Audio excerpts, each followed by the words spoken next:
Bapa Surgawi, inilah pengakuan kami, kerinduan kami. Kami sesungguhnya sangat mendambakan kebenaran firman-Mu. Rindu mengerti, rindu memahami, rindu menjadi pelaku daripada firman itu sendiri. Karena akan datang waktunya, kami tidak lagi dapat mendengar kebenaran. Tetapi ada rasa lapar, ada rasa haus akan kebenaran itu. Namun kami tidak mendapatkannya. Hari ini Tuhan kami masih diberi kesempatan. Sebagai hamba-hamba-Mu, kami tidak pernah jenuh, tidak pernah bosan untuk mendengarkan firman-Mu. Oleh karena itu Roh Kudus jamah hati kami saat ini, agar kami mendambakannya lebih lagi. Urapi kami semua, baik hamba-Mu yang memberitakannya dan juga hamba-hamba-Mu yang mendengar. Dalam nama Yesus kami sambut firman-Mu. Haleluya. Amin. Oke, baik Bapak Ibu Saudara-saudara, saya akan bersama-sama mengajak saudara untuk merenungkan satu pergumulan yang tidak mudah hari-hari ini bagi semua orang, termasuk bagi hamba Tuhan. Maka daripada itu saudara-saudara, saya mencoba mengajak saudara dimulai dari kita sebagai hamba Tuhan untuk disalurkan kepada keluarga, disalurkan pada jemaat. Sudah begitu banyak orang sekarang tanpa disadari telah diikat, telah dibelenggu. Apa yang mengikat dan membelenggu para hamba-hamba Tuhan khususnya adalah layar. Maka saudara, saya akan menyampaikan renungan ini dengan judul Jangan Diperhamba oleh Layar. Kita akan mencoba merefleksikan pernyataan Paulus dalam 1 Korintus pasal 6 ayat 12. Demikian firman Tuhan, simak baik. Segala sesuatu diperbolehkan bagiku, tetapi tidak semuanya berguna. Segala sesuatu diperbolehkan bagiku, tetapi aku tidak mau membiarkan diriku diperhamba oleh apapun. Tidak mau membiarkan diriku diperhamba, dibelenggu, diperbudak oleh apapun. Di ayat ini sebenarnya kata yang diulang, segala sesuatu diperbolehkan bagiku. Dua kali Paulus bilang, segala sesuatu diperbolehkan bagiku. Itu berbicara mengenai kebebasan dalam diri kita. Kebebasan sejati itu bukan melakukan apa saja. Memang Tuhan memberikan kita namanya free will. Kehendak bebas diberi. Tetapi saudara-saudara, bukan berarti kita boleh melakukan apa saja. Memilih untuk tidak diperbudak oleh apapun. Saudara-saudara, kata oleh apapun memang banyak ragamnya. Tetapi saya mencoba mengajak kita malam ini, kata oleh apapun berarti itu bukan orang, benda. Oleh apapun, tidak disebut oleh siapapun. Maka saudara, hal yang ingin saya sampaikan adalah oleh apapun, yaitu media sosial, dan smartphone atau telepon pintar yang ada pada kita. Namun sesungguhnya beranjak dari pernyataan Paulus ini bahwa apapun termasuk media sosial untuk zaman kita sekarang seharusnya digunakan sebagai alat bagi kemuliaan Tuhan. Yang setuju katakan amin. Kalau tidak setuju diam. Namun saudara, pelayan Tuhan tidak boleh diperbudak. Sekali lagi, tidak boleh diperbudak oleh apa yang disebut dengan teknologi. Teknologi itu alat bagi kemuliaan Tuhan. Teknologi itu harus kita gunakan dengan bijaksana. Teknologi tidak boleh memperbudak kita. Maka saudara, dari pernyataan Paulus ini kita coba renungkan 3 hal ini. Yang pertama, saudara-saudaraku sekalian, sebelum kita lihat poin-poin ini, bahwa HP salah satu media sosial bagi orang yang paham itu adalah alat bantu pelayanan. Kalau dia paham, harusnya. Sekarang ini bandingkan 20 tahun yang lalu, dalam pelayanan komunikasi itu susah. Menyampaikan satu ide untuk jemaat atau untuk para pelayan itu susah. Sekarang tidak sulit. Kita ada grup, dalam waktu sekejap saudara bisa dapat informasi apapun. Dan sekarang ada banyak aplikasi yang dirancang untuk mempermudah, memperindah banyak hal. Dan kalau saudara melihat salah satu yang saya pakai ini, saya bersyukur untuk pemahaman ini. Ada yang mengajar? Tidak. Saudara, makin indah, makin menarik bagi saya untuk lihat sesuatu. Dulu saudara-saudara, barangkali jemaat masih ingat, setiap minggu kita bagi warta jemaat dalam bentuk hard copy. Artinya kertas yang difotokopi dibagi-bagi.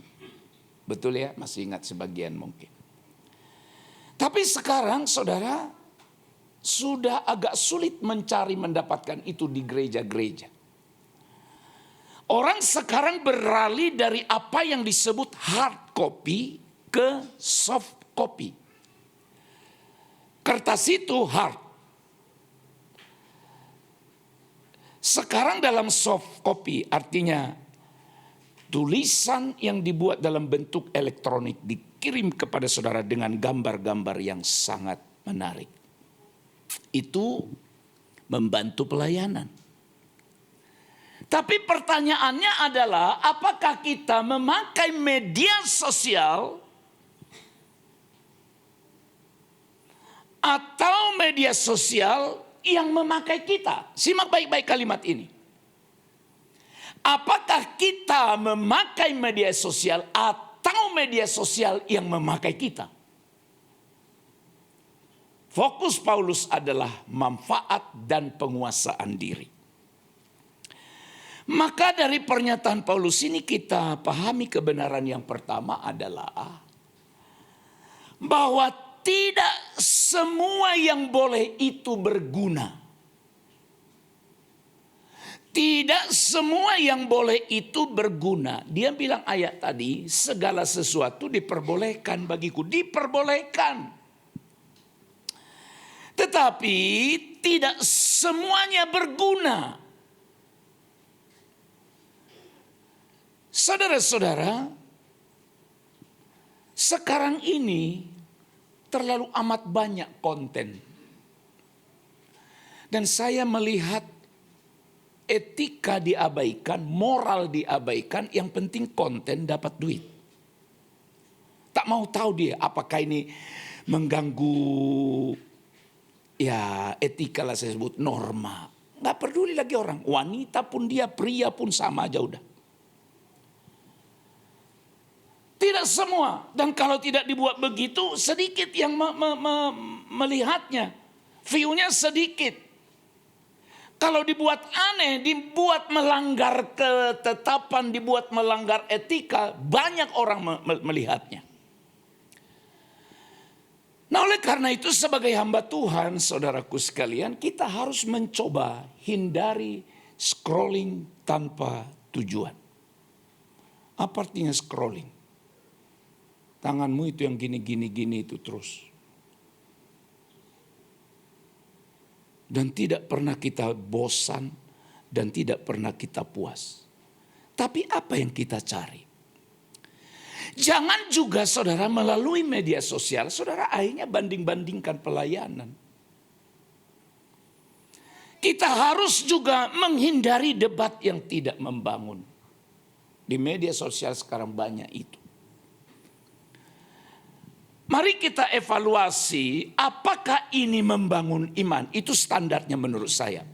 Apakah ini membangun iman, membangun pelayanan, dan juga efektif dalam penggunaan waktu. Oleh karena itu saudaraku sekalian, mari kita menjadi pengguna media yang bijak. Dengan tujuan Allah dipermuliakan dan menjadi kebaikan bagi sesama. Jadi saudara, tidak semua yang boleh itu berguna. Kedua, pelayan Tuhan harus menjadi tuan, bukan budak. Dia berkata, Paulus berkata di ayat yang sama, tetapi aku tidak membiarkan diriku diperhamba, diperbudak oleh apapun. Diperhamba, diperbudak oleh apapun. Tanpa kita sadari saudaraku sekalian, apa tandanya seseorang diperbudak oleh media, oleh smartphone yang ada sekarang? Di antara empat ini, adakah saudara yang pertama gelisah tanpa HP? Tidak buka HP gelisah. Tidak berdoa tidak gelisah. Tidak baca Alkitab tidak gelisah. Tidak memuji Tuhan tidak gelisah. Tapi kalau tidak buka HP, gelisah luar biasa. Waspadai, kita sedang diperbudak. Lalu kemudian saudara, tanda kita diperhamba atau diperbudak. Apa yang saudara cari setiap kali saudara bangun pagi? Saudara, saya bangun pagi sebelum beranjak dari tempat tidur, saya bersyukur. Tapi setelah itu saya harus kembali ke sini. Tujuan saya bukan cari-cari apa, saudara tahu sendiri apa yang saya lakukan. Saudara pasti tahu. Sebelum saya beraktivitas, sebelum kami berdoa, seringkali saya langsung men-share renungan singkat yang selalu saya buat setiap hari. Ya, itu kalau saudara lihat kenapa terlambat, berarti saya bisa telat bangun. Saya bangun langsung cek media sosial itu, yang lihat-lihat yang lain ini tidak. Saya mengirim, men-share renungan pendek, renungan singkat benih kekal. Bukan kepada satu grup kita, jemaat, tapi ada banyak. Kemarin saya bertemu dengan seorang ibu pendeta, gembala dia. Memang dia dapat setiap hari. Tapi dia bilang, Pak, Ini saya kirim ke banyak orang, saya kirim ke keluarga dan mereka sangat diberkati. Dan ada yang bilang, Pak izin saya share. Saya bilang lanjutkan. Nah saudara, jangan sampai saudara bangun dari tempat tidur, lupa berkata Tuhan, aku bersyukur. Yang ketiga saudara, notifikasi lebih diprioritaskan daripada doa. Padahal, percayalah, notifikasi itu tidak akan pernah menolong saudara ketika saudara dalam keadaan susah. Ketika saudara sedang dalam keadaan galau apapun, tidak akan pernah dia menolongmu. Tapi yang menolong kita apa? Tuhan melalui doa. Ada orang juga berkata, sulit sekali saya baca Alkitab, ngantuknya luar biasa. Tapi ketika saudara ada di media sosial, di HP, engkau tidak pernah berkata sulit.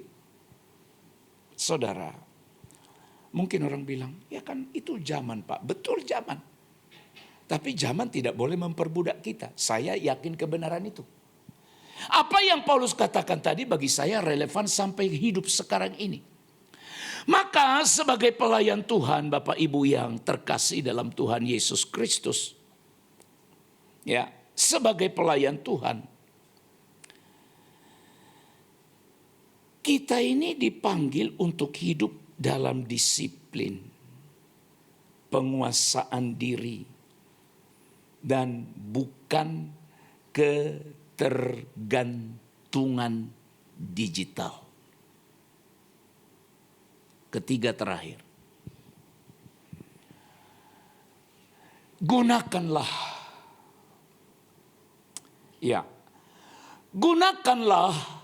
teknologi bagi kerajaan Allah. Saya secara pribadi sangat menikmati ini. Ya, sangat menikmati. Karena teknologi menolong. Kalau saudara perhatikan beberapa bulan terakhir ini, presentasi khotbah yang saya sampaikan beda dengan yang sekarang. Apakah Bapak dapat dari yang lain? Tidak, saya buat sendiri. Teknologi bantu. Nah, bagaimana cara kita menggunakan teknologi bagi kerajaan Allah? Yang pertama, sebarkan, beritakan Injil melalui akun media sosialmu. Apalagi kita sebagai hamba Tuhan. Bagikan renungan yang saudara buat atau renungan yang saudara dapat, tidak salah di-share. Ada pribadi, ada keluarga kita di tempat lain. Satu orang saja, saya selalu bilang, tidak perlu 2, 3, 10 sampai ratusan orang. Satu orang itu perlu. Artinya satu orang saja, tapi dia dapat. Itu artinya bagi renungan.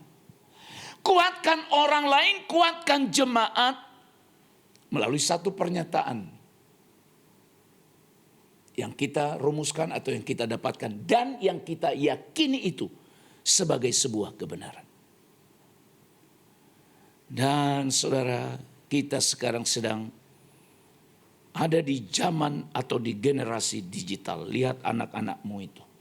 Yang tidak tahu baca itu, tapi dia tahu luar biasa. Itu generasi digital. Saudara, tanpa kita sadari dan berkata, biar aja dia senang. Sebenarnya saudara dan saya rugi. Ketika saudara kasih digital untuk hadiah anakmu.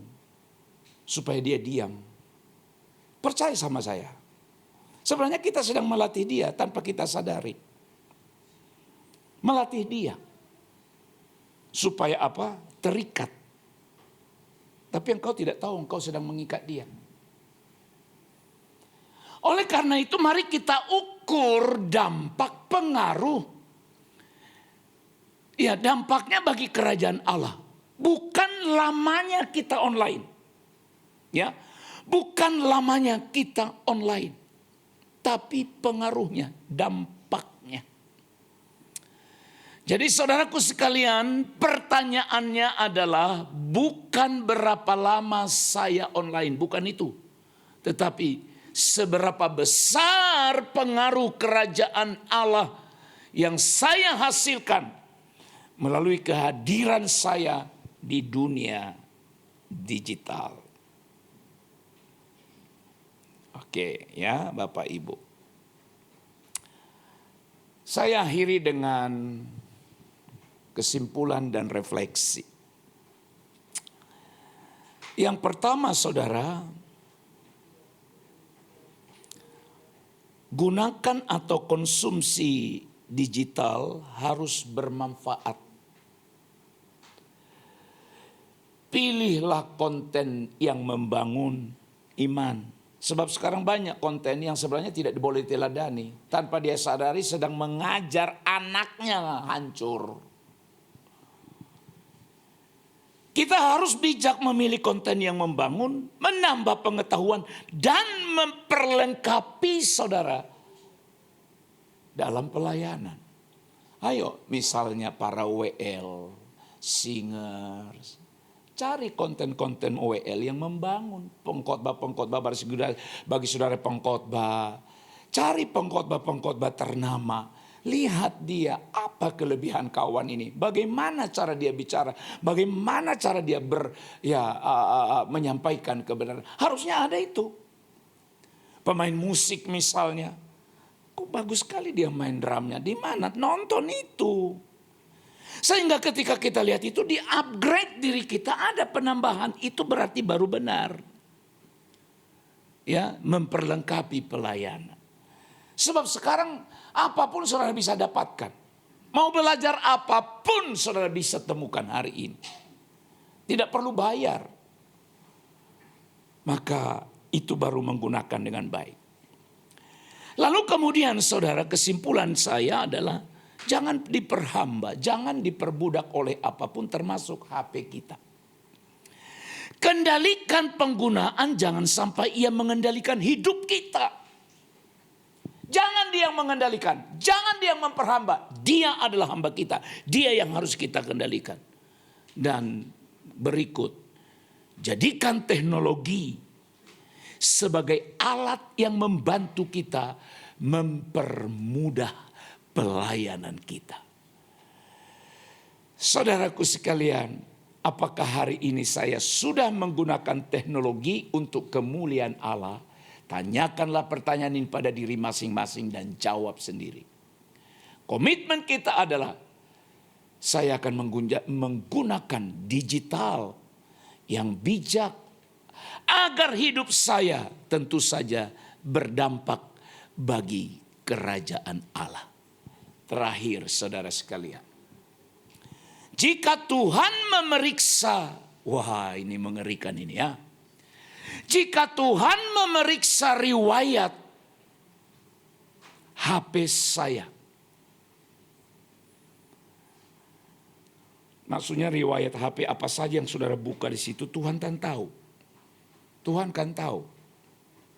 Riwayat pencarian kita, apa yang kita buka tahu, Tuhan tahu. Apa saja yang paling banyak dibuka kawan ini. Apakah saya menguasai atau dikuasai?